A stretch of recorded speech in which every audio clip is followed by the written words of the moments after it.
نحمده ونصلي على رسوله الكريم اما بعد فاعوذ بالله من الشيطان الرجيم بسم الله الرحمن الرحيم رب اشرح لي صدري ويسر لي امري واحلل عقدة من لساني يفقهوا قولي.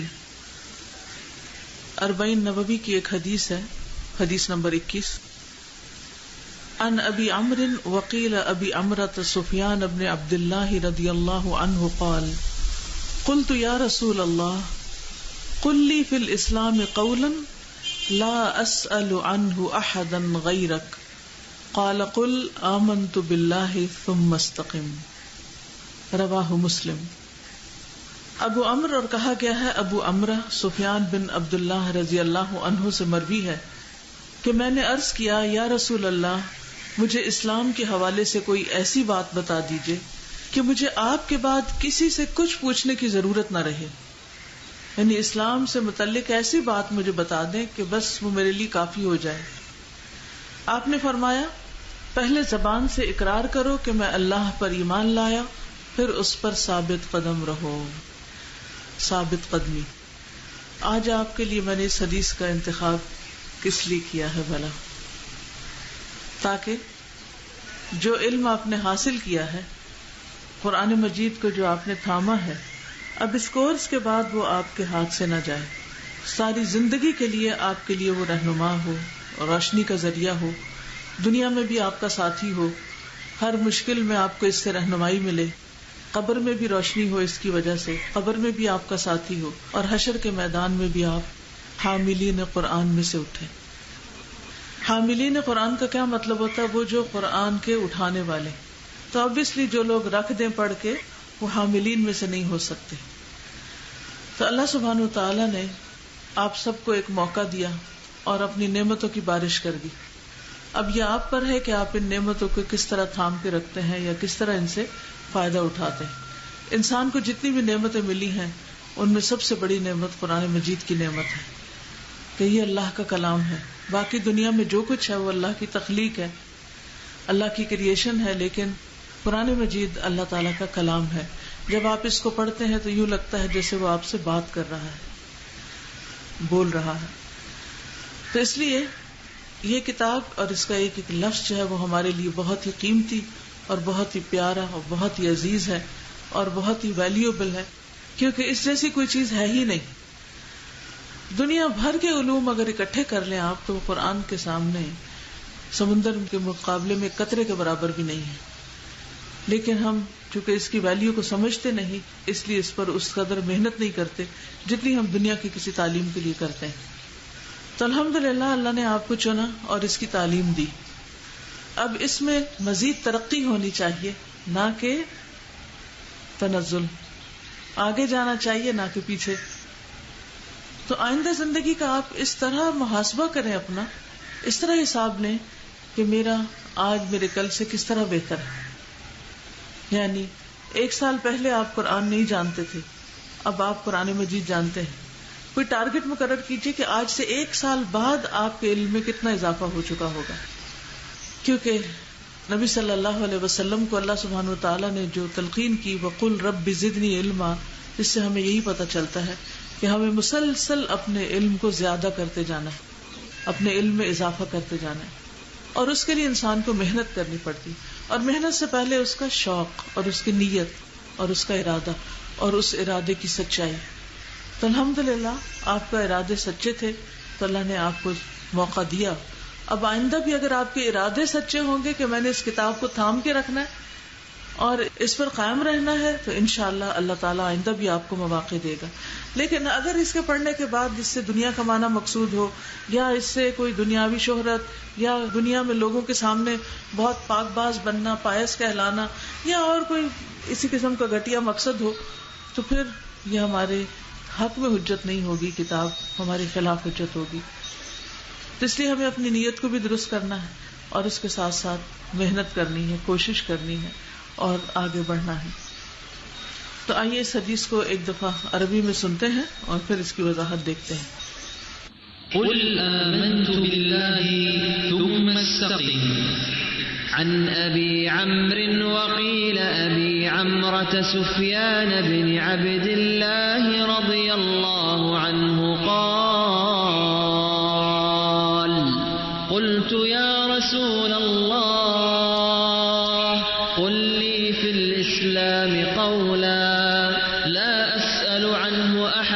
غيرك قال قل آمنت بالله ثم استقم. نبی صلی اللہ علیہ وسلم کی نصیحتیں، آپ کی باتیں کتنی مختصر لیکن کتنی جامع ہوتی تھی. یہ حدیث دیگر طرق سے بھی روایت ہوئی ہے. عبداللہ بن سفیان اپنے والد سے روایت کرتے ہیں، ایک شخص نے عرض کیا، یا رسول اللہ صلی اللہ علیہ وسلم، مجھے اسلام کے حوالے سے کوئی بات بتائیے کہ مجھے آپ کے بعد کسی سے پوچھنے کی ضرورت نہ رہے. تو آپ نے فرمایا، پہلے زبان سے اقرار کرو کہ میں اللہ پر ایمان لایا، پھر اس پر ثابت قدم رہو. عرض کیا، یا رسول اللہ صلی اللہ علیہ وسلم، کس چیز سے بچوں؟ آپ نے ہاتھ سے اپنی زبان کی طرف اشارہ کیا اور فرمایا، اس سے بچو، یعنی اپنی زبان کے غلط استعمال سے بچو، کیونکہ انسان زبان سے ایک بات نکالتا ہے اور وہ جہنم کی گہرائیوں میں جا پہنچتا ہے، یعنی بہت اس کا زوال یا تنزل ہو چکا ہوتا ہے. اب سوال یہ پیدا ہوتا ہے کہ اس میں کہا گیا کہ استقامت اختیار کرو، قل آمنت باللہ ثم استقم. تو استقامت کیا چیز ہوتی ہے، یعنی استقامت کا معنی کیا ہے؟ کیونکہ ایمان باللہ دل میں بھی ہوتا ہے، زبان سے بھی اقرار کرتے ہیں، اور پھر ہمارے اعضاء بھی اس کو عمل کی صورت میں ظاہر کرتے ہیں. استقم کا مطلب یہ ہے کہ جو تمہاری زبان نے بولا ہے کہ میں اللہ کو مانتا ہوں، پھر وہ تمہاری زبان پر بھی ہو، تمہارے دل میں بھی جڑ پکڑی بھی ہو اس نے، اور تمہاری عملی زندگی میں بھی وہ چیز نظر آئے کہ واقعی تم ان لوگوں میں سے ہو کہ ان الذین قالوا ربنا اللہ ثم استقاموا، کہ بے شک وہ لوگ جنہوں نے کہا کہ اللہ ہمارا رب ہے، پھر اس پر استقامت اختیار کی، تو ان کو کیا ملے گا؟ تتنزل علیہم الملائکہ، ان پر فرشتے اترتے ہیں، ان کو اللہ سبحانہ وتعالیٰ کی تائید حاصل ہوتی. تو استقامت کا مطلب یہ ہے کہ انسان اپنے دل، زبان، عمل کے ساتھ اس بات کی گواہی دے کہ واقعی وہ اللہ کو مانتا ہے اور اللہ سے محبت کرتا ہے اور اللہ ہی کا بندہ ہے اور اللہ ہی کا عبد ہے اور اللہ ہی کی عبادت کرتا ہے. اور عبادت کے لیے بھی آپ کو معلوم ہے کہ دو چیزیں شرط ہیں، ان میں سے ایک تو اخلاص ہے اور دوسرے اطاعت ہے، یعنی انسان اپنی نیت بھی اللہ کے لیے خالص کرے اور پھر اس کے ساتھ ساتھ اللہ تعالی کی بات بھی مانے. کیونکہ اگر انسان علم حاصل کرتا چلا جاتا ہے اور اس پر عمل نہیں کرتا، اور خاص طور پر قرآن مجید، کیونکہ قرآن مجید کیا ہے؟ اللہ کا کلام ہے. تو جب آپ اللہ کو مانتے ہیں تو پھر آپ کو اللہ کی بات بھی ماننی، اور جب آپ اللہ کی بات پڑھ لیتے ہیں تو پھر اس کے بعد لازم ہو جاتا ہے کہ آپ اس بات کو اپنی عملی زندگی میں بھی لے کر آئیں. تو اس کے لیے سب سے اہم کام یہ ہے کہ انسان اس راستے پر مضبوطی سے قائم رہے، خواہ دوسرے لوگ ساتھ چلیں یا نہ چلیں. اس معاملے میں انسان لوگوں کو رہنما نہیں بنائے کہ اچھا وہ فلاں شخص بھی تو پہلے بہت قرآن پڑھتا تھا اور بڑی تبلیغ کرتا تھا، اب اس نے چھوڑ دیا، تو اگر ہم چھوڑ دیں تو کیا ہوا؟ اور اس نے یہ چھوڑا تو دنیا میں بڑی ترقی کی، لیکن اس وقت ہم یہ بھول جاتے ہیں کہ دنیا کتنی ہے، اس کی وقت کتنی ہے، اس کی لمٹ اور اس کی مدت کتنی ہے اور اس کی ویلیو اور ورتھ کتنی ہے، یہ ہم بھول جاتے ہیں. اسی لیے ہم ان لوگوں کو اپنا رول ماڈل بنا لیتے ہیں یا ان کے اوپر رش کرنے لگتے ہیں جو دنیا میں آگے ہوتے ہیں. تو ہمارے لیے کیا ضروری ہے کہ ہم ان سے محبت کریں اور ان کو اپنا رول ماڈل بنائیں جو دین میں ہم سے آگے تھے، اور وہ یقینی طور پر صحابہ کرام تھے، کہ وہ تھے وہ لوگ جنہوں نے دین کے اوپر صحیح معنوں میں استقامت اختیار کی. قل آمنت باللہ ثم استقم پر عمل کیا. قرآن مجید میں اللہ تعالیٰ نے نبی صلی اللہ علیہ وسلم کو بھی یہ حکم دیا ہے. سورۃ ہود میں آتا ہے 111 آیت ہے، فاستقم کما امرت، آپ قائم رہیے اسی طرح جیسے آپ کو حکم دیا گیا ہے. ومن تاب معک، اور جو تمہارے ساتھ توبہ کرے، ولا تطغوا، اور حد سے نہ بڑھو، انہ بما تعملون بصیر، بے شک جو کچھ تم کرتے ہو اللہ اسے خوب دیکھنے والا ہے. تو اس سے یہ پتہ چلتا ہے کہ نبی صلی اللہ علیہ وسلم کو بھی اور آپ کے ساتھیوں کو بھی جس چیز کی تلقین کی گئی وہ کیا ہے؟ استقامت، قائم رہنا، اس سے نہ ہلنا، اس سے نہ ہٹنا. کس سے؟ قرآن سے، اللہ سبحانہ وتعالی سے، یعنی اللہ تعالی پر ایمان لانے پر استقامت اختیار کرنی ہے. تو قرآن تو اللہ کی کتاب ہے، اللہ کی رسی ہے، جس کا ایک سرا اللہ تعالیٰ کے ہاتھ میں اور دوسرا سرا ہمارے ہاتھ میں. یعنی اس رسی کو چھوڑنا نہیں. استقامت کے لیے کیا ہے؟ جمے رہنے کے لیے کیا ہے؟ کہ اس کتاب کے ساتھ مضبوط تعلق قائم رکھنا ہے، اس کو اپنی زندگی سے باہر نہیں نکال دینا.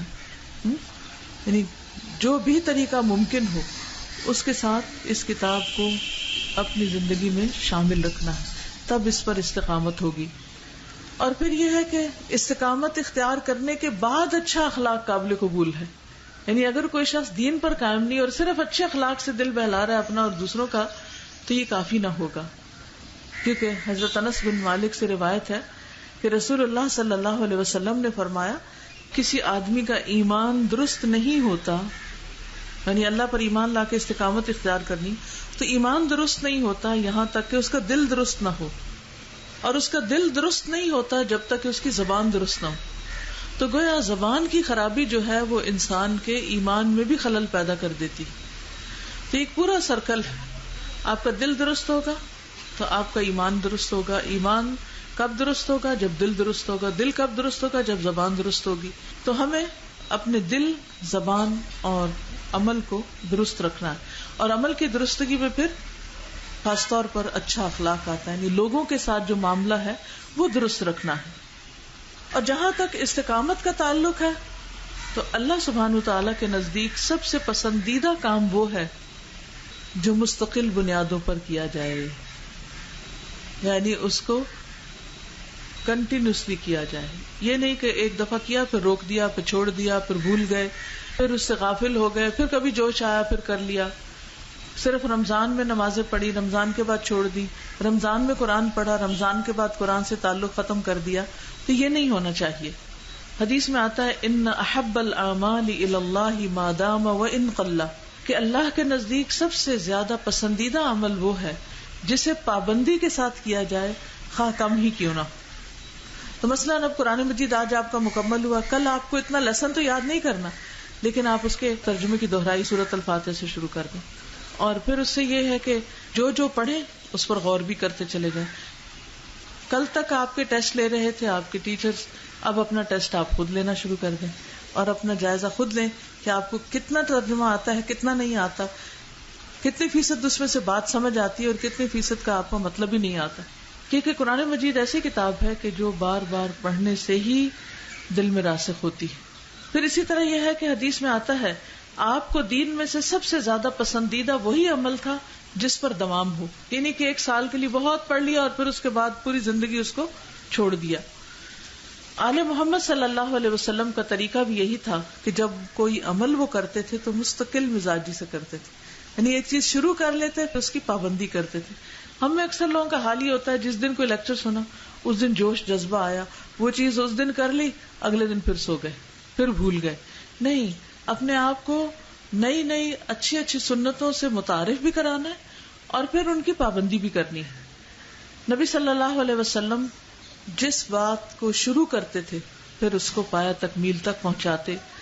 کوئی نماز اگر شروع کرتے تو اس کو ہمیشہ پڑھتے تھے. اسی طرح جیسے ہم دیکھتے ہیں کہ عصر کی جو 2 رکعتیں ہیں ان کو آپ بہت پابندی کے ساتھ پڑھا کرتے تھے. اسی طرح باقی نمازوں کی سنتیں بھی. اچھا، ہم لوگ کیا کرتے ہیں، کبھی سنت پڑھ لیتے ہیں کبھی چھوڑ دیتے ہیں، اور یہ دلیل دیتے ہیں کہ سنت ہمیشہ تو نہیں پڑھنے کی چیز، کہ کبھی کسی مجبوری سے انسان چھوڑ دے. اس میں پھر دیکھنا چاہیے کہ نبی صلی اللہ علیہ وسلم کا طریقہ کیا تھا، کہ آپ اس کی کتنی پابندی کیا کرتے تھے. تو یہ پابندی قرآن مجید کے پڑھنے میں بھی ہونی چاہیے. یہ ہمارے نوافل اور سنتوں میں، یعنی نماز کے ساتھ کی جو سنتیں ہیں ان کے اندر بھی یہ پابندی ہونی چاہیے. اور پورے دین میں ایک طرح سے ہماری استقامت ہونی چاہیے، کیونکہ وَلَا تَمُوتُنَّ إِلَّا وَأَنْتُمْ مُسْلِمُونَ، کہ تمہیں موت نہ آئے مگر اس حال میں کہ تم مسلمان ہو، یعنی اللہ کی فرما برداری کے کام کر رہے ہو، اچھے اچھے کام کر رہے ہو. پھر اسی طرح ہے کہ رسول اللہ صلی اللہ علیہ وسلم نے یہ فرمایا، تم میں سے جو شخص یہ چاہتا ہے کہ اسے جہنم کی آگ سے بچا لیا جائے اور وہ جنت میں داخل ہو جائے، اور یہی بڑی کامیابی ہے نا، تو اسے اس حال میں موت آنی چاہیے کہ وہ اللہ اور یوم آخرت پر ایمان رکھتا ہو اور لوگوں کو وہ دے جو خود لینا پسند کرتا ہو، یعنی جو چیز اس کی اپنی پسند کی. اور یہی اچھے اخلاق کی علامت ہے. اور اگر ہماری زندگی میں صرف اتنی یہ چھوٹی سی نصیحت ہے آپ کی، اگر یہ آ جائے تو ہمارے آس پاس کے سارے جھگڑے، فتنے، فساد سب کچھ ختم ہو جائے. اور یہ ایمان کی علامت ہے، یہ کوئی معمولی بات نہیں ہے. تو اگر ہم لوگوں کا لحاظ ہی نہیں رکھتے، لوگوں کے ساتھ ادب سے پیش ہی نہیں آتے، لوگوں کا احترام نہیں کرتے، لوگوں کی تکلیف کا خیال نہیں کرتے، تو پھر ہمارا ایمان ادھورا ہے. اور اگر ایمان ادھورا ہے تو پھر نیکی کی طرف مزید آگے بڑھنے کی توفیق مشکل ہی ہوتی. پھر اسی طرح یہ ہے کہ استقامت اختیار کرنے کے لیے کچھ کام کرنے کی ضرورت ہے. سب سے پہلی بات تو یہ ہے کہ انسان صراط مستقیم کو پہچانے کہ صحیح ہے کیا، اور وہ ہمیں کہاں سے پتہ چلتا ہے؟ اللہ کی کتاب سے. پھر اس کے بعد یہ ہے کہ استقامت اختیار کرنے کی چیزوں میں سب سے پہلی چیز اللہ سبحانہ وتعالیٰ کی وحدانیت کو ماننا ہے، یعنی اس کے ساتھ شرک نہ کرنا. خواہ کسی کو جان سے مار دیا جائے لیکن وہ شرک نہ کرے. پھر اسی طرح اپنے لیے واضح کرائیٹیریا بنانا کہ صحیح راستہ پانے کے لیے رسول اللہ صلی اللہ علیہ وسلم کا طریقہ سب سے بہترین طریقہ ہے، اور اس میں ہم جب تک قرآن و سنت سے جڑے رہیں گے انشاءاللہ سیدھے راستے پر رہیں گے. اور جب سیدھا راستہ مل جائے گا اور اس پر چلنا شروع کر دیں گے تو انشاءاللہ استقامت بھی نصیب ہوگی.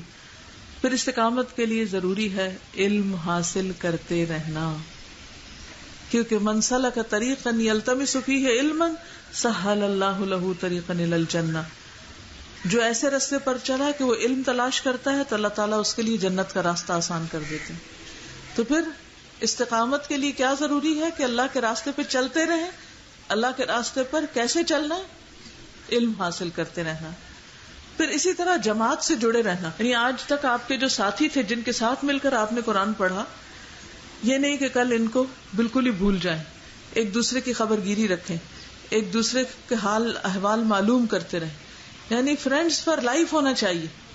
یہ نہیں کہ چلیں بس وہ اتفاق سے ہم اکٹھے ہو گئے تھے ایک بیچ میں اور اس کے بعد سب اپنے اپنے گھروں کو گئے، شادیاں ہوئی، بچے ہوئے، فیملی ہے، اپنی دعوتیں ہیں اور سیر و تفریح ہے، بس اپنی نئی زندگی ہے، بس یہی دنیا میں جنت مل گئی اور اب کافی ہے. نہیں، مومن آخرت کے لیے جیتا ہے، اور جب آخرت کے لیے جیتا ہے تو پھر اس کی کچھ پرائرٹیز ہوتی ہیں کہ جن کے ساتھ وہ اپنے مقصد کی تکمیل کرتا ہے. اور ان میں سے ایک یہ ہے کہ انسان ان راستوں پر چلتا رہتا ہے اور ان ساتھیوں کو ساتھ لے کے چلتا ہے کہ جو اس کے ایمان میں اضافے کا باعث بنتے ہیں. یعنی ایسے لوگوں کی دوستی نہایت ضروری ہے جو آپ کے ایمان کے ساتھی ہوں. یعنی ایمان پہ قائم رہنے کے لیے کیا ضروری ہے؟ ایمان کے ساتھیوں کا ہونا. اگر وہ آپ کی زندگی سے نکل جائیں گے تو آپ ایمان پہ قائم نہیں رہ سکیں گے. اللہ کی خاطر دوستی کا اتنا بڑا اجر ہے کہ قیامت کے دن جب سورج سوا نیزے کے قریب آ جائے گا اور ہر شخص پسینے میں ڈوبا ہوا ہوگا، اس وقت ایسے لوگوں کو عرش کا سایہ نصیب ہوگا. کس قدر خوبصورت بات اور کتنا خوبصورت مقام ہے. یعنی اس وقت بھی دنیا میں جب تپتی دھوپ میں ہم ہوتے ہیں تو دل چاہتا ہے کوئی چھوٹا سا بھی درخت ہو تو اس کے سائے میں رستے میں رک جائیں. یعنی پیدل چلنا پڑے کسی گلی میں اگر دوپہر کے وقت تو چھوٹا سا سایہ، حتیٰ کہ آپ دیکھیں گے کچھ لوگ دیواروں کے ساتھ لگ لگ کے چل رہے ہوتے ہیں کیونکہ دیوار کا سایہ ان پہ پڑ رہا ہوتا ہے. تو دنیا میں ایک چھوٹے سے سائے کی بھی ہم قدر کرتے ہیں. تو قیامت کے دن جب کہ سخت گرمی کا دن ہوگا اور پریشانی کا دن ہوگا، کیا آپ نہیں چاہیں گے کہ اس دن آپ کو کیا نہ ملے؟ عرش کا سایہ. عرش کا سایہ، ایک ٹینٹ کا سایہ بھی اچھا لگتا ہے دھوپ میں، تو عرش کا سایہ تو کتنا ٹھنڈا ہوگا، کتنا پیارا ہوگا. اور وہ کیسے ملتا ہے؟ اللہ کی خاطر دوستی اور محبت سے. اور یہ دوستی مفت میں نہیں مل جاتی، اس کے لیے بہت کچھ برداشت کرنا پڑتا ہے، اس کے لیے ایک دوسرے کو ٹالریٹ کرنا پڑتا ہے. کیونکہ جب آپ اللہ کے لیے محبت کرتے ہیں تو پھر بڑے بڑے قصور معاف کر جاتے ہیں، کیونکہ آپ کے لیے محبت کی ایک ہی بنیاد کافی ہے کہ یہ شخص اللہ کے لیے گھر سے نکل کے یہاں آیا ہے، یہ اللہ کی خاطر نکلا ہے، یہ اللہ کی خاطر علم حاصل کر رہا ہے. اس میں 100 غلطیاں ہوں گی اور اسی لیے تو آیا ہے کہ اس کی غلطیاں ٹھیک ہوں، ورنہ تو وہ آئی کیوں؟ تو غلطیاں بھی وقت کے ساتھ ساتھ ٹھیک ہو جائیں گی، وہ اچھا بھی ہو جائے گا. ابھی درگزر کرنے کی ضرورت. نبی صلی اللہ علیہ وسلم کس قدر غلطیوں کو معاف کر دیا کرتے تھے اور کس قدر اپنے ساتھیوں سے محبت کرتے تھے کہ ہر شخص یہ سمجھتا تھا کہ آپ سب سے زیادہ اس سے محبت کرتے ہیں. آج کیا ہمارے ساتھی بھی ہمیں یہ سمجھتے؟ ہم اپنے آپ کو یہاں رکھ کے دیکھیں، کیا ہمارے ساتھی ہم سے محبت کرتے؟ اور اگر ہمارے ساتھی ہم سے محبت نہیں کرتے تو ہم خسارے میں ہیں، چاہے ہم اپنے زوم میں بڑے ہی اچھے کیوں نہ ہو اور بڑے ٹیلنٹڈ کیوں نہ ہو، خسارے میں ہیں. اور وہاں عرش کے سائے سے محرومی ہو سکتی ہے اگر اللہ کی خاطر محبت کامیاب. تو اللہ کی خاطر محبت صرف سلیکٹڈ لوگوں سے نہیں ہوتی کہ اچھا ہاں یہ مجھے اچھا لگتا ہے کیونکہ اس کی بھویں بڑی خوبصورت ہیں تو چلو اس سے دوستی کر لیتے ہیں. یہ اللہ کی خاطر دوستی نہیں ہے. اللہ کی خاطر دوستی ہر اس شخص سے جو اللہ کے لیے آپ کو ملتا ہے. آپ کا اور اس کا کوئی خونی رشتہ نہیں سوائے اس کے کہ وہ دین میں آپ کا مددگار ہے یا وہ بھی دین کے کام کے لیے نکلا اور آپ بھی دین کے کام کے لیے نکلے. That's it. یہی معیار کافی. پھر چاہے وہ خامیوں سے بھرا ہوا یا خوبیوں سے بھرا ہوا. اس میں کیا کمال کی بات ہے کہ جو آپ کے ساتھ اچھے ہیں آپ ان کے ساتھ اچھے ہیں. بات تو یہ ہے نا کہ جو آپ کے ساتھ اچھے نہیں پھر آپ ان کے ساتھ اچھے ہو کر دکھائیں. تو جماعت سے جڑے رہنا جو ہے، اچھے دوستوں سے جڑے رہنا جو ہے، یہ استقامت کا ذریعہ ہے. ہاں؟ اب آپ دیکھیے کہ یہ جتنے بھی ٹینٹ ہیں، جتنا بڑی چھت ہے، یہ کس کے سہارے کھڑی ہے؟ ان پلرز کے نا. اگر یہ ہٹا دی جائے تو یہ سب نیچے آ گرے. تو کسی بھی چیز کو قائم رہنے کے لیے پکڑنے کو کوئی چیز چاہیے. تو اللہ کی خاطر دوست جو ہوتے ہیں وہ انسان کو گرنے سے بچاتے ہیں، پھسلنے سے بچاتے ہیں، پکڑتے ہیں اور سیدھے رستے پر رکھنے کی کوشش کرتے ہیں. نبی صلی اللہ علیہ وسلم نے فرمایا شیطان اس کے ساتھ ہے جو جماعت سے علیحدہ ہو، وہ اس کو ایڑی مار کے بھگاتا ہے، یعنی بہت دور لے جاتا ہے، اپنے ساتھ لے جاتا ہے، اپنے رستے پہ چلا دیتا ہے. پھر اسی طرح یہ ہے کہ فرائض اور واجبات کی ادائیگی بہت ضروری ہے. قرآن مجید میں آتا ہے ان الانسان خلق ہلوعا اذا مسہ الشر جزوعا واذا مسہ الخیر منوعا الا المصلین الذین هم علی صلاتهم دائمون. بلا شبہ انسان تھوڑ دلا بنایا گیا ہے. تھوڑ دلا بڑی جلدی گھبرا جاتا ہے، بڑی جلدی غصے میں آ جاتا ہے، بڑی جلدی اکتا جاتا ہے. جب اسے تکلیف پہنچتی ہے تو بہت جلد گھبرا جانے والا ہے، اور جب اسے بھلائی ملتی ہے تو بہت روکنے والا ہے. پھر وہ چاہتا ہے ساری خیر اسی کو مل جائے، کسی اور کو اس میں کوئی حصہ نہ ہو، سوائے نماز ادا کرنے والوں کے جو اپنی نماز پر ہمیشگی اختیار کرتے ہیں. یعنی ان کے اندر پھر یہ خامیاں نہیں ہوتی. اس کا مطلب یہ کہ اگر ہمارے دلوں کی تنگی اور شہ ہے تو ہماری نماز بھی درست نہیں. ایمان تو ہے ہی نہیں لیکن نماز بھی درست نہیں، کیونکہ جن کی نمازیں درست ہو جاتی ہیں، جن کے اللہ پر ایمان پختہ ہو جاتا ہے، پھر ان کے اندر سے یہ خامیاں نکل جاتی ہیں. پھر اسی طرح یہ ہے کہ مرتے دم تک اللہ کے حقوق کی ادائیگی کرنے سے بھی انسان کو استقامت آتی. فرائض کی پابندی اور نوافل میں بھی دوام. یعنی نوافل میں دوام کا مطلب کیا ہے کہ جیسے اشراق کے نفل آپ پڑھتے ہیں تو آپ روز پڑھیں. یہ نہیں کہ ایک دن پڑھے اگلے دن چھوڑ دیے، پھر کسی دن کسی کو دیکھا پڑھ رہے تو چاہو میں بھی پڑھ لوں. نہیں، اپنا وقت نکالیں. اور ایک بات میری زندگی کا تجربہ ہے، آپ یقین کیجئے، جس چیز میں سچی نیت کی ہے نا اللہ نے وہ کروا لیا. اللہ نے اس کے راستے کھول دیے اور اس کے لیے وسائل مہیا کر دیے. اور جہاں اپنی نیت میں خلل آ گیا، کمزوری آ گئی، وہاں پھر صرف بہانے ہی ڈھونڈتے رہے اور دوسروں کو ہی ذمہ دار بناتے رہے، اس کی وجہ سے اور اس کی وجہ سے میں یہ کام نہیں کر سکی. تو اسٹاپ بلیمنگ ادرس. اپنی کوتاہیوں اور اپنی غلطیوں اور اپنی کمزوریوں اور اپنی ناکامیوں کا سبب دوسروں کو مت ٹھہرائیں، اپنے آپ کو ٹھہرائیں. فلا تلومونی لوموا انفسکم، مجھے مت ملامت کرو، اپنے آپ کو ملامت کرو. تو حقیقت یہ ہے کہ جب ہم کسی چیز کو واقعی سچے دل سے کرنے کا عزم کر لیں گے تو اللہ تعالیٰ راستے کھول دے گا، پھر رکاوٹیں نہیں رہتی. پھر اسی طرح یہ ہے کہ بعض اوقات انسان ایسے لوگوں میں گھر جاتا ہے جن کے اندر استقامت نہیں ہوتی یا وہ دین پر نہیں ہوتے. تو ایسی صورت میں ان کے اندر ایسے ساتھی بنانے کی کوشش کرنی چاہیے، ان کو دین کی طرف لانا چاہیے، ورنہ یہ ہے کہ اس جگہ کو چھوڑ دینا چاہیے. پھر اسی طرح استقامت اختیار کرنے کے لیے خواہش پرستی اور غفلت سے بچنے کی ضرورت ہے، کیونکہ جو شخص خواہش کے پیچھے لگ جاتا ہے وہ عنقریب گمراہی کے گڑھے میں جا گرتا ہے. قرآن مجید میں آتا ہے فخلف من بعدهم خلف اضاعوا الصلاة واتبعوا الشہوات فسوف یلقون غیا. پھر ان کے بعد ایسے نالائق جانشین ان کی جگہ آئے جنہوں نے نماز کو ضائع کر دیا اور خواہشات کے پیچھے لگ گئے تو عنقریب وہ گمراہی میں جا گریں گے یا جہنم کے گڑھے میں جا گریں گے. تو حقیقت یہ ہے کہ جب انسان اپنے دل کی مرضی پہ چل پڑتا ہے تو پھر انسان بھٹک جاتا ہے. پھر استقامت کے لیے دعا بھی کرنی چاہیے. ربنا لا تزغ قلوبنا بعد اذ ہدیتنا وَهَبْ لَنَا مِن لَّدُنكَ رَحْمَةً إِنَّكَ أَنتَ الْوَهَّابُ۔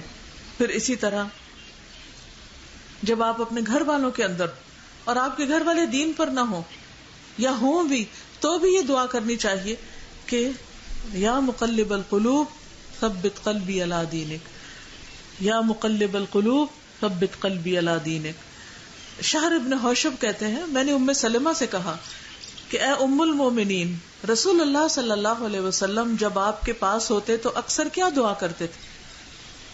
آپ بتائیے کہ گھر میں کیا دعا مانگتے تھے؟ تو انہوں نے کہا نبی صلی اللہ علیہ وسلم کی اکثر دعا یہ ہوتی تھی یا مقلب القلوب ثبت قلبی علی دینک، اے دلوں کے الٹ پلٹ کرنے والے تو میرے دل کو دین پر جما دے، کیونکہ دل تو اللہ کے ہاتھ میں ہے نا، اللہ تعالیٰ جمائے گا تو ہم جمیں گے، تو اس لیے اللہ تعالیٰ سے استقامت کی دعا کرتے رہنا چاہیے۔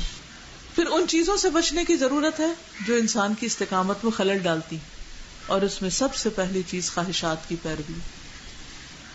وَمَنْ أَضَلُّ مِمَّنِ اتَّبَعَ هَوَاهُ بِغَيْرِ هُدًى مِّنَ اللَّهِ، اس سے زیادہ گمراہ کون ہو سکتا ہے جو اللہ کی ہدایت چھوڑ کر، قرآن چھوڑ کر، دین کی بات چھوڑ کر محض اپنی خواہش کے پیچھے لگا ہو، یعنی کیا پہننا ہے، کیا کھانا ہے، کیا اوڑھنا ہے، کہاں جانا ہے، کس کو بلانا ہے، سارا وقت صرف دنیا کا تانا بانا بنتا رہے، اور جو اس کے دل میں خواہشات ہیں ان کو پورا کرتا ہے۔ دل میں کسی خاص کپڑے پہننے کی خواہش آ گئی ہے تو اس کے پیچھے چل پڑے، دل میں کسی خاص کھانے کی خواہش آ گئی ہے تو اس کے پیچھے چل پڑے، یعنی یہ نہ دیکھیں کہ اللہ کے حقوق میں سے یا بندوں کے حقوق میں سے کیا ادا کرنا ہے، بس یہ دیکھیں کہ میری مرضی کیا ہے اور میری چاہت کیا ہے اور مجھے کیا کرنا ہے۔ تو اس کے بارے میں آتا ہے کہ اس سے زیادہ گمراہ کون ہو سکتا ہے جو اللہ کی ہدایت کو چھوڑ کر اپنی خواہش کے پیچھے لگا ہوا ہو۔ ایک اور جگہ پر آتا ہے وَلَا تَتَّبِعِ الْهَوَى فَيُضِلَّكَ عَن سَبِيلِ اللَّهِ، وَلَا تَتَّبِعِ الْهَوَى فَيُضِلَّكَ عَن سَبِيلِ اللَّهِ، خواہشات نفس کی پیروی نہ کرنا، یہ تمہیں اللہ کے راستے سے ہٹا دیں گی۔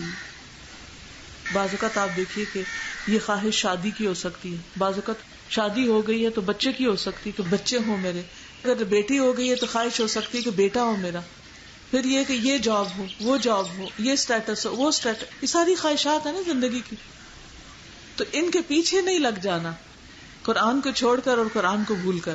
ٹھیک ہے شادی کا ایک وقت ہو جائے گی، بچے پیدا ہونے کا ایک وقت ہوگا، وہ بھی ہو جائیں گے، اور جو اللہ کسی کو دے، کیونکہ ہر ایک کو اس نے بیٹیاں نہیں دینی اور ہر ایک کو بیٹے نہیں دینے، یہ اس کی اپنی تقسیم ہے، اپنی حکمت پر مبنی ہے۔ تو اس لیے خواہشات نفس کی پیروی سے بچنا ہے، پھر دنیا کی محبت سے بچنا ہے، کیونکہ دنیا کی محبت جو ہے وہ انسان کو حق کے راستے سے ہٹا دیتی ہے۔ ابو درداء سے مروی ہے کہ ہمارے پاس رسول اللہ صلی اللہ علیہ وسلم تشریف لائے اور ہم تنگ دستی کا ذکر کر رہے تھے کہ ہمارے پاس کچھ نہیں ہے، کھانے کو نہیں، پہننے کو نہیں، کچھ نہیں، اور اس سے خوف بھی کر رہے تھے کہ ہمارا کیا بنے گا۔ رسول اللہ صلی اللہ علیہ وسلم نے فرمایا کیا تم فقر سے ڈر رہے ہو، محتاجی سے ڈرتے ہو؟ اس ذات کی قسم جس کے ہاتھ میں میری جان ہے، تمہارے اوپر دنیا یقیناً برسا دی جائے گی، یہاں تک کہ تم میں سے کسی ایک کے دل کو کوئی چیز ٹیڑھا نہ کر دے گی مگر دنیا کی مزید طلب۔ تم ڈر رہے ہو کہ تم نے اپنے گھر بار مکہ میں چھوڑ دی اور مدینہ میں آ گئے ہو اور تمہارے پاس سب کچھ نہیں اور آئندہ کیا بنے گا تمہارا، تمہاری اولادوں کا؟ نہیں، مجھے اس کا ڈر نہیں ہے، مجھے ڈر ہے کہ تم پر دنیا برسا دی جائے گی اور پھر تم اس کی وجہ سے اس کے پیچھے جب لگ جاؤ گے تو تمہارے دل ٹیڑھے ہو جائیں گے۔ پھر اسی طرح اپنی مرضی کی زندگی گزارنے کی خواہش، یعنی ایک آئیڈیل لائف گزارنے کی خواہش، یہ انسان کو دین سے دور کر دیتی ہے کہ میرا گھر ایسا ہونا چاہیے، میری گاڑی ایسی ہونی چاہیے، میرے بچے ایسے ہونے چاہیے، فٹنس کا یہ ہونا چاہیے، یعنی ایک دنیاوی اعتبار سے دنیا کے سٹینڈرڈز کے مطابق جو ہم نے ایک کرائیٹیریا مقرر کر رکھا ہے ایک کامیاب زندگی کا، اس کو سامنے رکھ کے اس کے لیے بس بھاگ دوڑ کرتے رہنا، تو اس سے بھی انسان حق کے راستے سے دور ہو جاتا ہے۔ رسول اللہ صلی اللہ علیہ وسلم نے فرمایا مجھے تمہارے متعلق گمراہ کن خواہشات سے سب سے زیادہ اندیشہ ہے جن کا تعلق پیٹ اور شرمگاہ سے ہوتا ہے، اور اپنی مرضی پر چلنے کی گمراہی کا بھی اندیشہ ہے کہ تم دین کو چھوڑ کے اپنی مرضیاں کرنے لگو گے۔ پھر بری دوستی اور برا ماحول وہ انسان کو حق کے راستے سے ہٹاتی، پھر اللہ کے نافرمانوں کی بات ماننا، ان کے جیسا طرز زندگی اختیار کرنا۔ اب دیکھیے کہ جیسے اللہ کے نافرمان کون ہوتے ہیں، جو اللہ کا حکم نہ مانے. اللہ کا حکم کیا ہے کہ ایک مسلمان عورت کیسا لباس پہنے؟ کوئی بتائے گا آپ نے کیسا لباس پہنے ایک مسلمان عورت؟ جو چست نہ ہو، ٹائٹ نہ ہو، بہت سی تھرو نہ ہو. کیا ہم اپنا لباس بناتے ہوئے اس بات کا خیال رکھتے ہیں؟ چاہے گاؤن پہن رہے ہوں، چاہے شرٹس بنا رہے ہوں، چاہے شلوار بنا رہے ہیں. شلوار تو بیکورڈ لوگ پہنتے ہیں، مردوں والا لباس زیادہ بہتر ہے، پاجامہ ان کی طرح ہی پہننا چاہیے. کیا وہ پہنتے وقت ہم خیال رکھتے ہیں کہ ہماری لیگز نظر نہیں آئیں گی؟ یا قمیضوں کے چاک جب کھولتے ہیں تو کیا سوچتے ہیں کہ یہ پسلیاں ہماری نظر نہ آئیں گی؟ اس عورت کے بارے میں کیا حکم ہے کہ جو لباس پہن کر بھی ننگی رہے تو جنت میں داخل نہ ہو سکے؟ وہ کسی اور کی بات نہیں، وہ اپنے اوپر لا کر دیکھے. اور جب کپڑے پہنے تو آئینے میں یہ نہ دیکھیں کہ ہم لوگوں کے معیار کے مطابق کتنے پورے اتر رہے ہیں، یہ دیکھیں کہ اللہ کی نظر میں کیسے لگ رہے ہیں اس وقت. اور اگر اللہ تعالیٰ ہماری طرف دیکھ ہی نہیں رہا، وہ ناراض ہے ہم سے، تو ساری دنیا بھی راضی ہو جائے تو ہمیں کچھ نہیں ملے گا، کچھ نہیں پائیں گے. پھر اسی طرح اللہ کی نافرمانی اور خصوصاً کبیرہ گناہوں سے بچنا ہے، بے حیائی کے کاموں سے بچنا ہے. زنا، شراب، کیونکہ زنا کے وقت کوئی شخص مومن نہیں ہوتا، شراب پیتے وقت کوئی شخص مومن نہیں ہوتا، چوری کرتے وقت کوئی شخص مومن نہیں ہوتا. پھر اسی طرح منافقت، دوہرے معیار، دل میں کچھ، زبان پہ کچھ، اندر کچھ، باہر کچھ، کہیں کچھ کہیں کچھ. دین کی مجلس میں حاضر ہوئے تو اپنے آپ کو خوب ڈھک لیا، اور جب وہاں سے نکلے کسی دنیا کی محفل میں گئے تو ویسے بن گئے. کہ یہ ڈبل سٹینڈرڈز ہیں، یہ دو رخی پالیسی ہے. جبیر بن نفیر کہتے ہیں کہ میں ہمس میں ابو درداء کے پاس گیا اور وہ اپنی مسجد میں کھڑے نماز پڑھ رہے تھے. جب وہ تشہد میں بیٹھے تو نفاق سے اللہ کی پناہ مانگنے لگے. جب انہوں نے سلام پھیرا تو میں نے ان سے کہا، ابو درداء یہ صحابی ہیں نا، اللہ آپ کو معاف فرمائے، آپ کا نفاق سے کیا تعلق؟ آپ تو مومن انسان ہیں، سچے انسان، آپ کا اور نفاق کا کیا جوڑ؟ انہوں نے 3 دفعہ کہا، یا اللہ معاف کر دینا، یا اللہ معاف کر دینا، یا اللہ معاف کر دینا. فرمایا اللہ کی قسم، ایک آدمی ایک ہی گھڑی میں فتنے میں ڈال دیا جاتا ہے اور وہ اپنے دین سے پھیر دیا جاتا ہے. تو یا اللہ ہم پر وہ وقت نہ لانا، وہ گھڑی نہ لانا کہ ہم دین سے پھر جائیں. پھر یہ یاد رکھیے کہ جب کوئی شخص استقامت اختیار کرتا ہے تو اس کا فائدہ کیا ملتا ہے اس کو؟ آپ میں سے کوئی بتائے گا؟ پہلی چیز، ہاں، دنیا کا خوف نکل جاتا ہے.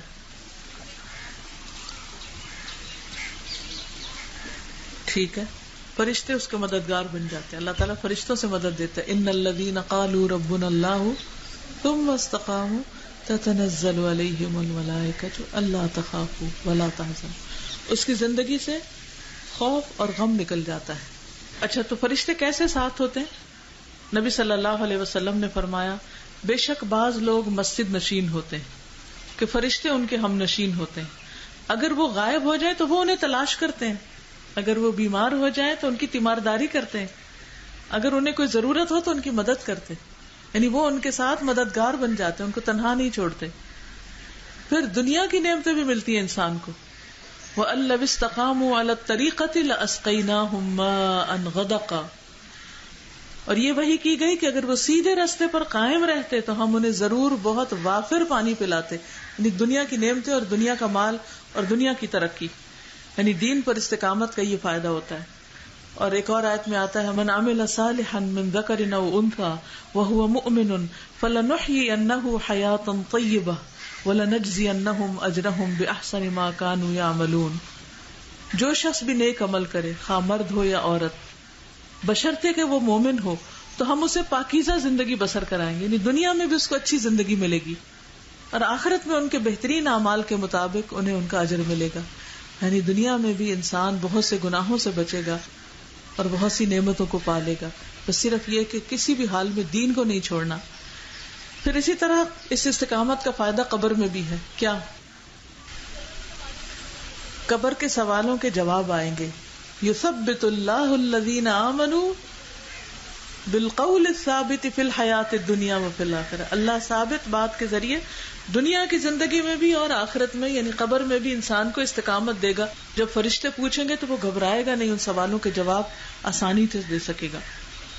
پھر ہم دیکھتے ہیں کہ دنیا میں ایمان پر استقامت اختیار کرنے والوں کی کچھ مثالیں ہیں، جن میں سب سے بڑی مثال حضرت ابراہیم علیہ السلام کی ہے کہ ان کو آگ میں پھینکا گیا، تب بھی انہوں نے کلمہ توحید نہیں چھوڑا، اور کیا کہا؟ حسبنا اللہ و نعم الوکیل۔ خواتین میں سے کوئی مثال دیں؟ شاباش، حضرت آسیہ۔ ابو ہریرہ رضی اللہ عنہ کہتے ہیں فرعون نے اپنی بیوی کے لیے 2 ہاتھوں اور 2 پاؤں کے لیے 4 میخیں منگوائیں، کیل، نیلز، اور وہ گاڑی ٹھوکی، کیل ٹھوکے ان کے ہاتھوں میں، حضرت آسیہ کے، اور ان کو اسی طرح لٹکا دیا۔ تو جب وہ فرعونی ان سے الگ ہوتے تو فرشتے ان پر سایہ کر لیتے۔ انہوں نے کہا اے میرے رب، میرے لیے جنت میں اپنے پاس گھر بنا دے، اور مجھے فرعون اور اس کے عمل سے نجات دے، اور مجھے ظالم لوگوں سے چھٹکارا دے۔ تو اللہ تعالیٰ نے جنت میں ان کے گھر سے پردہ ہٹا کر انہیں دنیا میں ان کو جنت کا گھر دکھا دیا۔ یہ ان کی استقامت کی جزا تھی ان کے لیے۔ تو ایک انسان جب اللہ کے راستے پر جم جاتا ہے تو اللہ سبحانہ وتعالیٰ اسے دنیا میں بھی اچھی بشارتیں دے دیتا ہے، اچھی خوشخبریاں مل جاتی ہیں۔ اور کون تھے استقامت اختیار کرنے والے؟ صحابہ میں سے بتائیے کوئی۔ شاباش، حضرت بلال رضی اللہ تعالیٰ عنہ، انہیں لوہے کی زرہ پہنائی جاتی، انہیں دھوپ میں لٹایا جاتا، ان کے اوپر آج کل دھوپ ہے نا اور گرمی، تو آپ سوچئے کہ تپتی ہوئی ریت لے کے اوپر رکھ دے یا گرم پتھر کو سینے پہ رکھ دے تو انسان کا حال کیا ہوگا، لیکن اس کے باوجود وہ عہد کرتے۔ پھر اسی طرح ایک قوم کی استقامت کی داستان قرآن مجید میں ملتی، کون ہے وہ؟ شاباش، اصحاب الاخدود۔ ان کے لیے ٹرنچز یعنی خندقیں کھدوائی گئی تھی اور ان میں آگ بھر دی گئی تھی اور اس میں ان کو پھینکا جا رہا تھا، پھر بھی وہ نہیں باز آئے، انہوں نے لا الہ الا اللہ کہنا نہیں چھوڑا۔ اللہ تعالیٰ نے ہمیں کتنے امن میں رکھا ہوا ہے اور اتنی آسانیوں کے ساتھ ہمیں کہا گیا کہ ہم دین پر قائم رہیں، اور پھر بھی ہم اس کو مشکل سمجھتے ہیں۔ تو پچھلے لوگوں کی آزمائشیں بہت بڑی بڑی تھی، ہماری آزمائشیں کچھ بھی نہیں ہیں، لیکن پھر بھی وہ دین پر قائم رہے۔ اور جو شخص استقامت اختیار نہیں کرتا پھر اس کا انجام کیا ہوتا ہے، یہ بھی تو دیکھ لینا چاہیے نا کہ کرنے کا فائدہ کیا ہے، اور کس کس نے کیا اور کیسے کیسے استقامت کی، اور جنہوں نے نہیں کیا پھر ان کا حال کیا ہوا۔ سب سے پہلی بات تو یہ ہے کہ انسان آہستہ آہستہ دین سے ہی نکل جاتا ہے، یعنی پھر نمازیں چھوٹنے لگتی ہیں، فرائض چھوٹنے لگتے ہیں، اچھے کام چھوٹنے لگتے ہیں، صبح دیر سے اٹھے، اپنی ذمہ داریوں سے انسان غفلت برتنے لگتا ہے، اور اس طرح دین کو خیر بات کہہ دیتا ہے، اور پھر انسان جانور سے بھی بدتر ہو جاتا ہے۔ قرآن مجید میں کسی کی مثال کتے سے دی گئی ہے، وہ کون ہے؟ تو سوچئے کہ یہ کوئی معمولی بات نہیں ہے۔ سورۃ الاعراف 175 176 میں اللہ تعالیٰ فرماتے ہیں وَاتْلُ عَلَيْهِمْ نَبَأَ الَّذِي آتَيْنَاهُ آيَاتِنَا فَانْسَلَخَ مِنْهَا فَأَتْبَعَهُ الشَّيْطَانُ فَكَانَ مِنَ الْغَاوِينَ وَلَوْ شِئْنَا لَرَفَعْنَاهُ بِهَا وَلَكِنَّهُ أَخْلَدَ إِلَى الْأَرْضِ وَاتَّبَعَ هَوَاهُ فَمَثَلُهُ كَمَثَلِ الْكَلْبِ إِنْ تَحْمِلْ عَلَيْهِ يَلْهَثْ أَوْ تَتْرُكْهُ يَلْهَث ذَلِكَ مَثَلُ الْقَوْمِ الَّذِينَ كَذَّبُوا بِآيَاتِنَا فَاقْصُصِ الْقَصَصَ لَعَلَّهُمْ يَتَفَكَّرُونَ۔ اور انہیں اس شخص کا حال سناؤ جسے ہم نے اپنی آیات عطا کی تھی۔ آیات کس کو کہتے ہیں؟ قرآن کو، اللہ کی کتاب۔ ہم نے اس کو اپنی آیات دی تھی، آپ کو ملی، اس کو بھی ملی تھی، لیکن وہ ان سے صاف نکل گیا، ان کی پابندی سے بھاگ گیا، تو شیطان اس کے پیچھے پڑ گیا، چنانچہ وہ گمراہ ہو گیا۔ اور اگر ہم چاہتے تو اسے ان کے ذریعے بلند کر دیتے، انہیں قرآن کے ذریعے بلندی ملتی، مگر وہ تو زمین سے چمٹ گیا اور اپنی خواہش کے پیچھے لگ گیا۔ اس کی مثال کتے کی سی ہے، اگر تو اس پر حملہ کرے تو بھی ہانپتا، نہ کرے تو بھی ہانپتا ہے۔ یہ ان لوگوں کی مثال ہے جنہوں نے ہماری آیات کو جھٹلا دیا۔ ایسے قصے بیان کرتے رہو، شاید یہ لوگ غور و فکر کریں۔ یعنی اللہ تعالیٰ نے اس کا حکم دیا نبی صلی اللہ علیہ وسلم کو کہ لوگوں کو یہ مثالیں، یہ واقعات، یہ حقیقی زندگی کی کہانیاں بتاتے رہیں، شاید کہ وہ غور و فکر کریں اور دین سے دور نہ جائیں۔ یہ تو ہے دنیا میں انجام۔ موت کے وقت کیا ہوتا ہے؟ جو لوگ دین پر استقامت اختیار نہیں کرتے، موت کے وقت ان کا حشر کیا ہوتا ہے؟ کلمے کی توفیق نہیں ہوتی اور فرشتے سختی سے روح کھینچتے، مارتے ہیں ان کو، موت کے وقت ان کی پٹائی شروع ہو جاتی. ان الذین توفاہم الملائکۃ ظالمی انفسہم قالوا فیما کنتم قالوا کنا مستضعفین فی الارض قالوا الم تکن ارض اللہ واسعۃ فتہاجروا فیہا فاولئک مأواہم جہنم وساءت مصیرا. بے شک وہ لوگ جنہیں فرشتے اس حال میں قبض کرتے ہیں کہ وہ اپنی جانوں پر ظلم کرنے والے ہوتے ہیں، کہتے ہیں تم کس کام میں تھے؟ وہ کہتے ہیں ہم اس سرزمین میں نہایت کمزور تھے. وہ کہتے ہیں کہ اللہ کی زمین وسیع نہ تھی کہ تم اس میں ہجرت کر جاتے؟ تو یہ وہ لوگ ہیں جن کا ٹھکانہ جہنم ہے اور وہ لوٹنے کی بری جگہ. یعنی فرشتے جب انہیں ماریں گے تو ان سے بات بھی کریں گے، ہم نہیں سنتے وہ بات، لیکن وہ ان سے بول رہے ہوتے ہیں. وہ پوچھتے ہیں کہ تم کیوں نہیں اللہ کے حکم پہ عمل کر رہے تھے؟ تو کہتے ہیں ہم بڑے ویک تھے، ہمارے اوپر بہت پریشرز تھے، ہم وہ پریشرز نہیں لے پا رہے تھے، تو ہم پھر جو لوگ کر رہے تھے وہی کرنا شروع ہو گئے. تو کہیں گے کہ اللہ کی زمین وسیع نہ تھی، ہجرت کر جاتے، تم ان لوگوں کو چھوڑ کر نیک لوگوں کے ساتھ جا ملتے. تو اس کے بعد یہ ہے کہ قیامت تک انسان کو مسلسل قبر میں بھی عذاب ہے، جو قرآن پڑھ کر بھلا دے اور غافل ہو جائے. آپ صلی اللہ علیہ وسلم نے فرمایا، میں نے آج رات ایک خواب دیکھا کہ 2 آدمی میرے پاس آئے، انہوں نے میرے ہاتھ تھام لیے اور مجھے ارض مقدس کی طرف لے گئے. چنانچہ ہم آگے بڑھے تو ایک ایسے شخص کے پاس آئے جو سر کے بل لیٹا ہوا تھا. یعنی فرشتے نبی صلی اللہ علیہ وسلم کو لے کر گئے کہ آپ نے ایک شخص کو دیکھا جو سر کے بل لیٹا ہوا تھا، اور دوسرا شخص ایک بڑا سا پتھر لے کر اس کے سر کے پاس کھڑا تھا، اور اس پتھر سے وہ لیٹے ہوئے شخص کے سر کو کچل دیتا تھا. جب وہ پتھر مارتا تو پتھر سر پہ لگتا اور دور چلا جاتا پتھر. وہ جب تک واپس لے کے آتا سر دوبارہ ٹھیک ہو جاتا، پھر وہ مارتا، پھر پھٹتا، پھر مارتا، پھر پھٹتا. میں نے پوچھا یہ کون ہے؟ بتایا گیا جس شخص کو آپ نے دیکھا کہ اس کا سر کچلا جا رہا ہے وہ ایک ایسا انسان تھا جسے اللہ تعالیٰ نے قرآن کا علم دیا، لیکن وہ رات کو پڑا سوتا رہتا اور دن میں اس پر عمل نہیں کرتا تھا، یعنی غفلت کی زندگی بسر کی. اسے یہ عذاب قیامت تک ہوتا رہے گا. اور ایک روایت میں آتا ہے وہ قرآن کا حافظ تھا مگر وہ قرآن سے غافل ہو گیا اور فرض نماز پڑھے بغیر سو جاتا تھا. تو جو لوگ قرآن حفظ کر کے، قرآن کے ترجمے یاد کر کے پھر ان کو بھلا دیں اور غافل ہو جائیں تو یہ ان کا انجام ہوتا ہے. تو اس لیے بہت ضروری ہے کہ انسان اس دین کو تھام کے رکھے، پکڑ کے رکھے، تاکہ قیامت تک انسان کو فائدے ہی فائدے پہنچتے رہیں. اس حدیث سے کیا کیا باتیں پتہ چلتی ہیں؟ اگر حدیث کے شروع سے اگر آپ دیکھیں، حدیث کیا کہتی ہے؟ ایک صحابی نے آ کے کہا مجھے ایسی بات بتائیں کہ اس کے بعد مجھے کچھ پوچھنے کی ضرورت نہ رہے. تو اس سے پتہ چلتا ہے کہ صحابہ میں سیکھنے کا بہت شوق تھا اور بہت جینون سوال کرتے تھے کہ مجھے عمل کی بات بتائیں، ایسی بات پتہ چلے کہ پھر میں اس پہ لگ جاؤں، وہ کام کر لوں. اچھا ہمارے سوال کیا ہوتے ہیں؟ ہم زیادہ تر سوال کس چیز کے کرتے ہیں؟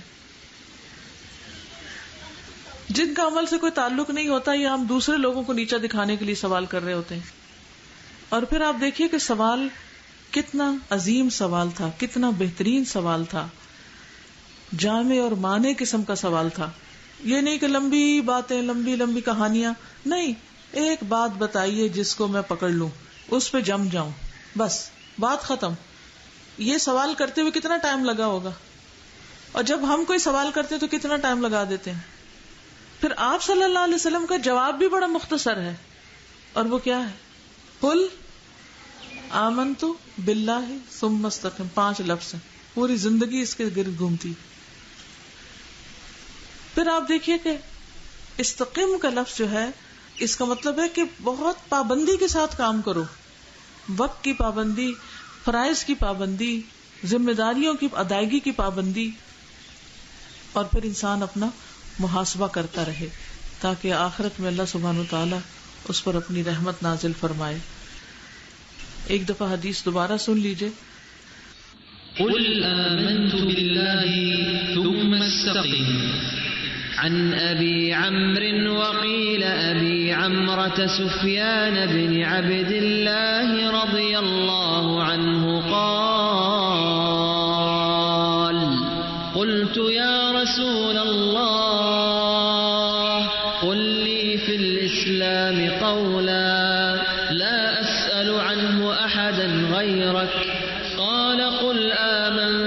بالله ثم استقم.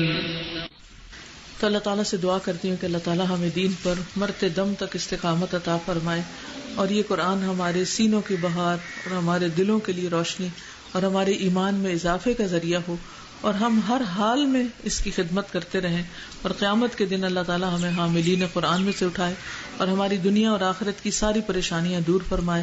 اور جن جن لوگوں کو جو بھی کسی آزمائش میں سے گزرنا پڑ رہا ہے، کوئی دکھ ہے، تکلیف ہے، اللہ تعالیٰ ان کی ساری تکلیفوں کو دور فرمائے.